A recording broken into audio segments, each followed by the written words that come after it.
दलाल बेले जेन मैंने गुटे धान चाषीर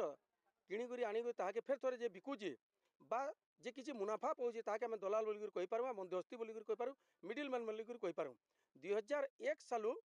दलाल मुक्त मंडी भाव में कहूर सरकार माने आज पर्यंत कौन सी मंडी रे दलाल मुक्त कर नुहे पारन एवं कटनी छटनी जेन एफएक्यू ना रे दलाल मान को पुरौछन आमे जदि कहमा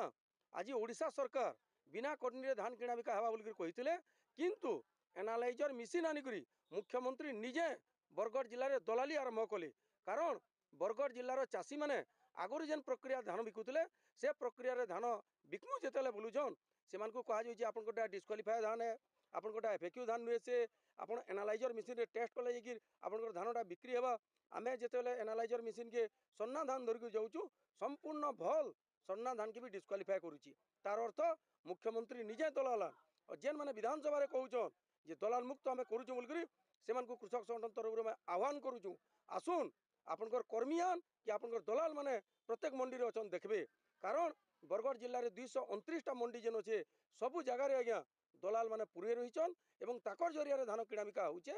जे ताकर बाटे धान ने बिकबार 2 केजी कटनी ने देवार ताले तार धान ने उठबार से मंत्री से एमएलए मान को आम आह्वान करुँ मंडी के आसुन चाषी मान से मेसुन वास्तविकता जानबे जदि से वास्तविकता नहीं जानबे विधानसभा कि मंच रे खाली कहीदेले दलाल मुक्त कलु बोलिक से ग्रहण कर नहीं पार्बार दलाल जरिया रे ताको ने पैसा जोतुबा ना तो क्या करी से दलाल मंडी मान के पुछती तो आज जेन रास्ता रे बसते मैंने किए आनसी ना काली जेन मैंने ऑफिस रे ताला पकईले से किए आन जेन मोर कुम्हारी चाषी मैंने 10 तारीख सीएसओ ऑफिस रे ताला पकईले से किए आन तार अर्थ विधायक संपूर्ण भाव में विधानसभा नु एवं मंच रे मिछ कहउछन गाँ के आसुन जे प्रकृति चाषी केते संतोष केते असंतोष चाषी मैंने ताकू बतई नेबे बाहर भाषण मारे कहीं लाभ है आज्ञा